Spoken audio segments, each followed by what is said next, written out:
Good morning everyone. সকালবেলা ঘুম থেকে উঠে আমি আজকে কী করলাম সেটাই তোমাদের সাথে একটু একটু করে দেখালাম। আর এখন চলো চাটা বানিয়ে নিই।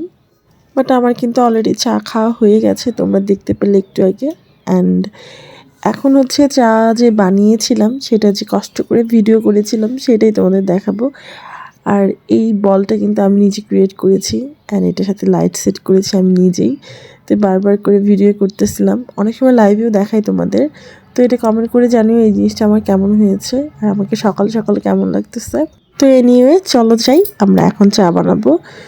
তো প্রথমেই হচ্ছে আগে গ্যাসটা অন করে নিই।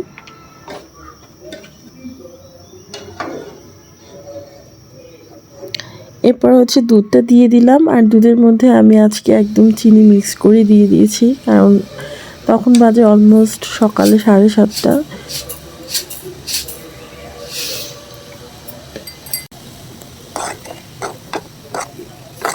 আর দুধ চার মধ্যে আমি সবসময় লিকারটা একটু বেশিই খাই, কারণ লিকারটা কম হলে আমার মনে হয় যে দুধ চার আর টেস্ট আর থাকে না।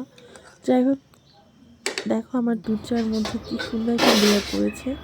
এই লেয়ারটা কিন্তু আমি আর ছাঁকবো না, আমি জাস্ট উপর থেকে চামচের সাহায্যে নিয়ে নিব কাপে। আর এটা আমি সবসময় করে থাকি। আর এই তো এখন চাটা ঢেলে নিচ্ছি। ঢালার পরে আমি চলে গিয়েছি আমার বারান্দায়, কারণ হচ্ছে বারান্দায় বসে চা খাওয়া, সকাল সকাল একটা মিষ্টি ওয়েদারে চা খাওয়া, এটা একটা অন্যরকম একটা ভাইব দেয়। সিরিয়াসলি তোমরা ট্রাই করে দেখো।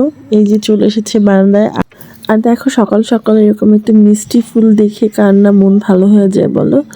তো ঠিক আছে, আজকের ভিডিওটা কেমন লাগলো সবাই আমাকে কমেন্ট করে জানিও।